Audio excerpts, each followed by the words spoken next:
नमस्कार, उत्तराखंड समाचार में आपका स्वागत है। मैं हूं शैलेंद्र भंडारी। आइए नजर डालते हैं उत्तराखंड की तमाम बड़ी खबरों पर।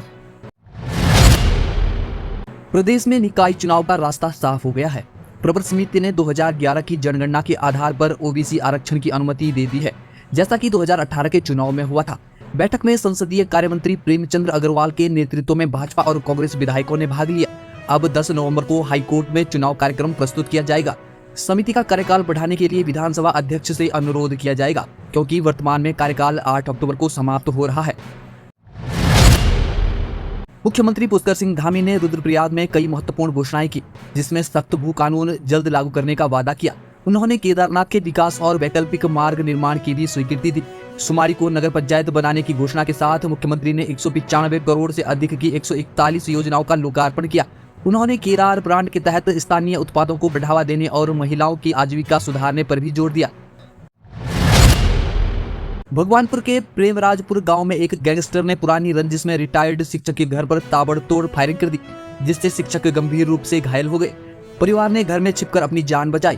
पुलिस ने घटना के बाद मामला दर्ज कर हमलावरों की तलाश शुरू कर दी है। आरोपी दीपक सैनी और उसके साथियों ने इस फायरिंग को अंजाम दिया, जो कि हिस्ट्री शीटर शशांक से विवाद के चलते हुआ। उत्तराखंड विजिलेंस विभाग ने कर्णप्रयाग में आबकारी इंस्पेक्टर को 30,000 रुपए की रिश्वत लेते हुए रंगे हाथ पकड़ा। यह लगातार दूसरे दिन की बड़ी कार्रवाई थी। इंस्पेक्टर जयवीर पर शराब की दुकान की निकासी पास न होने का भय दिखाकर रिश्वत मांगने का आरोप है। इससे पहले पौड़ी में भी विजिलेंस ने 15,000 रुपए रिश्वत लेते एक कानून गो को गिरफ्तार किया था। उत्तराखंड और आंध्र प्रदेश खाद्य सुरक्षा विभाग की टीम ने भगवानपुर स्थित घी बनाने वाली एक कंपनी पर छापा मारा, जो तिरुपति बालाजी मंदिर के लड्डू प्रसाद के लिए घी सप्लाई करती थी। घी में मिलावट के आरोप के बाद यह कार्रवाई की गई। सैंपल लिए गए और जांच अभी जारी है। इस कंपनी से अब तक 70,000 किलोग्राम घी मंदिर को सप्लाई किया जा चुका है। मुख्यमंत्री पुष्कर सिंह धामी ने गोवर्धन सरस्वती विद्या मंदिर में आयोजित कार्यक्रम में उत्तराखंड बोर्ड के टॉप 10 छात्रों को सम्मानित किया। मुख्यमंत्री ने स्कूल भवन निर्माण के लिए 60 लाख रुपए की सहायता की घोषणा की और शिक्षा के क्षेत्र में विद्या भारती के योगदान की सराहना की। उन्होंने कहा कि प्रदेश में स्मार्ट क्लासों की स्थापना और मेधावी छात्रों को छात्रवृत्ति प्रदान की जा रही है। मुख्य सचिव राधा रतूड़ी ने रुद्रपुर में भू कानून की समीक्षा करते हुए अधिकारियों के साथ बैठक की। उन्होंने कहा कि प्रदेश में एक सशक्त भू कानून का ड्राफ्ट तैयार किया जा रहा है, जो अवैध भूमि खरीद फरोख्त पर सख्ती से रोक लगाएगा। रतूड़ी ने किच्छा में सरकारी भूमि से अतिक्रमण हटाने के प्रयासों की सराहना की। इसके साथ ही उन्होंने रुद्रपुर में कूड़ा निस्तारण स्थल का निरीक्षण किया, जहां लेगेसी वेस्ट को हटाकर पार्क बनाया जा रहा है। इस पहल को राज्य के अन्य शहरों में भी लागू किया जाएगा। उत्तराखंड में मानसून के समाप्त होते ही चटक धूप के कारण तापमान में वृद्धि हो रही है। देहरादून में शनिवार को अधिकतम तापमान 32.8 डिग्री और न्यूनतम तापमान 20.8 डिग्री दर्ज किया गया। मौसम वैज्ञानिकों का कहना है कि नमी कम होने के कारण दिन और रात दोनों के तापमान में बढ़ोतरी हो रही है। प्रदेश में अगले कुछ दिनों तक मौसम शुष्क रहेगा और तापमान में वृद्धि देखने को मिलेगी।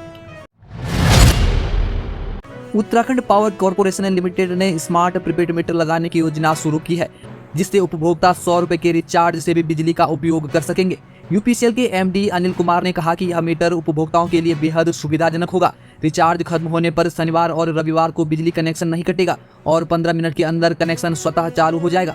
उपभोक्ता मोबाइल ऐप के माध्यम से अपने बिजली खर्च को वास्तविक समय में देख सकेंगे। राज्य में 16 लाख घरों में यह सुविधा जल्द शुरू होगी।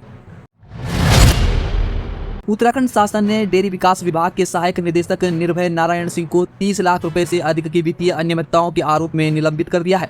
सचिव डॉक्टर BVRC पुरुषोत्तम द्वारा जारी आदेश में बताया गया कि निलंबन के दौरान सिंह को हल्द्वानी स्थित निदेशक कार्यालय से संबद्ध किया गया है। उन पर लाल कुआं दुग्ध उत्पादन सहकारी संघ में अनियमितताएं करने का आरोप है। मामले की जाँच के बाद यह कार्रवाई की गई है।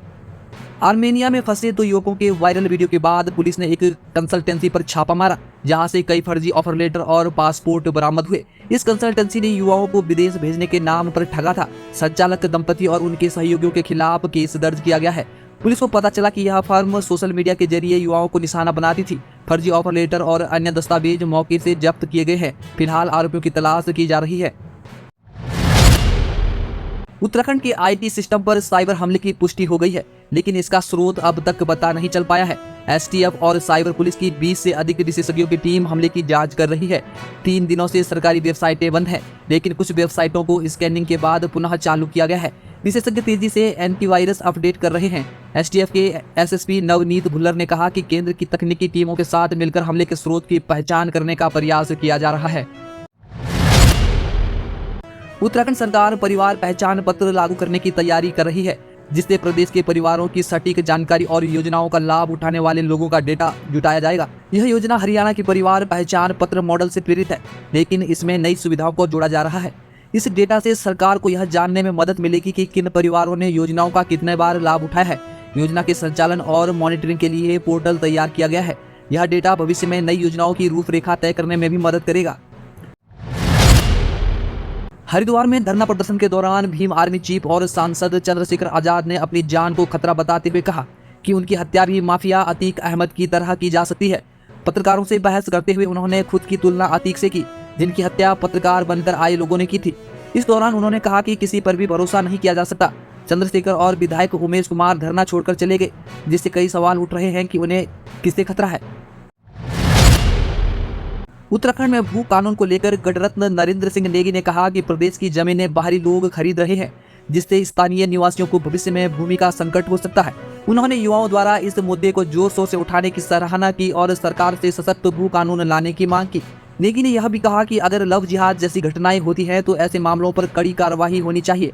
प्रदेश में सशक्त भू कानून से स्थानीय लोगों की जमीनें सुरक्षित रह सकेंगी। उत्तराखंड में कई इलाकों में हाल ही में आए स्लो भूकंप बड़े भूकंप की चेतावनी दे रहे हैं। भू वैज्ञानिकों की चिंताओं को बढ़ाते हुए इन झटकों की तीव्रता 1.8 से 3.6 मैग्नीट्यूड के बीच रही। विशेष रूप से चमोली, उत्तरकाशी, पिथौरागढ़ और रुद्रप्रयाग जिलों को संवेदनशील मानते हुए वैज्ञानिक इन क्षेत्रों में बड़े भूकंप की संभावना जता रहे हैं। पिछले 6 महीनों में 21 बार छोटे भूकंप महसूस किए गए। वैज्ञानिक इन क्षेत्रों में सक्रिय वीक जोन की खोज कर रहे हैं, ताकि बड़े भूकंप से पहले सतर्कता बरती जा सके। चीन सीमा पर स्थित नेलांग गांव में 62 साल बाद पहली बार मोबाइल की घंटी बजी। बीएसएनएल ने यहां मोबाइल टावर लगाकर संचार सुविधा शुरू की है, जिससे आईटीबीपी, सेना और ग्रामीणों को फायदा मिलेगा। पहले जवानों को सैटेलाइट फोन से संपर्क करना पड़ता था, जिसकी दरें महंगी थी। अब जादोंग, सोनम और अन्य इलाकों में भी मोबाइल टावर लगाए जाएंगे। नेलांग और जादोंग गांव में पुनर्वास और पर्यटन गतिविधियां शुरू करने की भी योजना है, जिससे इन दूरस्थ क्षेत्रों में संचार और रोजगार के अवसर बढ़ेंगे। स्वास्थ्य मंत्री धन सिंह रावत ने हाल ही में अस्पतालों की खराब व्यवस्था पर कड़ा रुख अपनाते हुए कहा कि वे अब हर दूसरे दिन अस्पतालों का निरीक्षण करेंगे।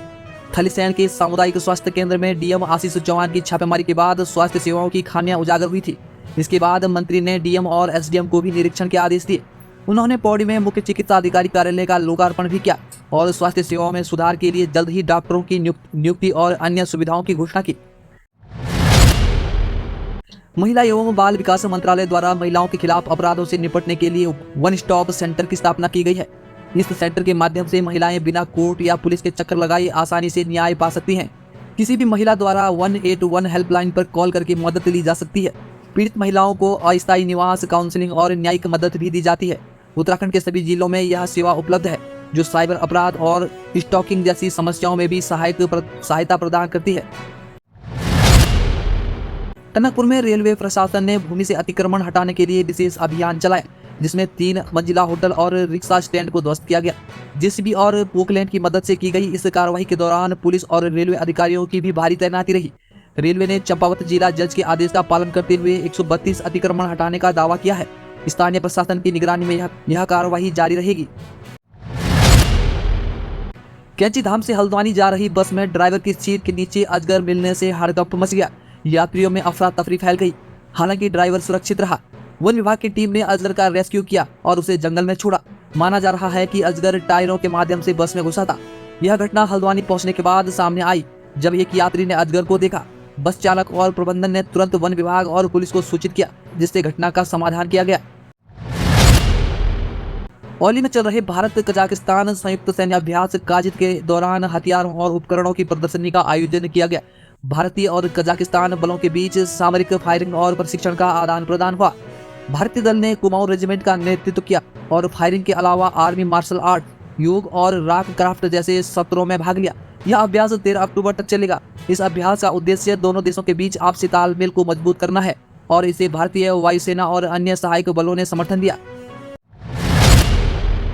भारतीय स्टेट बैंक ने इस वर्ष में 10,000 नई भर्तियां करने की योजना बनाई है। बैंक अपने डिजिटल चैनलों को मजबूत करने और सामान्य बैंकिंग सेवाओं के लिए नए कर्मचारियों की भर्ती कर रहा है। इसके तहत 1500 से अधिक तकनीकी विशेषज्ञों की नियुक्ति पहले ही की जा चुकी है। बैंक के चेयरमैन CS सेट्टी के अनुसार डेटा वैज्ञानिक, नेटवर्क ऑपरेटर और अन्य तकनीकी विशेषज्ञों के अलावा सामान्य बैंकिंग सेवा के लिए भी भर्तियां चल रही हैं। यह कदम बैंक की ग्राहक सेवा और प्रौद्योगिकी क्षमताओं को बढ़ावा देगा। Oil and natural gas corporation limited ONGC ने 2236 अप्रेंटिस पदों पर भर्ती के लिए आवेदन आमंत्रित किए हैं। योग्य उम्मीदवार ONGC की आधिकारिक वेबसाइट पर 25 अक्टूबर तक आवेदन कर सकते हैं। इस भर्ती प्रक्रिया के तहत ITI पास और ग्रेजुएट उम्मीदवारों के लिए अवसर उपलब्ध है। परिणाम 15 नवंबर को घोषित किए जाएंगे। इच्छुक उम्मीदवारों से ONGC ने आवेदन प्रक्रिया को जल्द से जल्द पूरा करने का आग्रह किया है, ताकि वे इस भर्ती में शामिल हो सकें और अपनी योग्यता के आधार पर अवसर प्राप्त कर सकें। दर्शकों, अभी के लिए बस इतना ही। उत्तराखंड की हर छोटी बड़ी खबरों के साथ सरकारी नौकरियों और सरकारी योजनाओं की अपडेट सबसे पहले पाने के लिए जुड़े रहें हमारे साथ, क्योंकि यहाँ मिलती है सबसे तेज और विश्वसनीय खबरें। नमस्कार।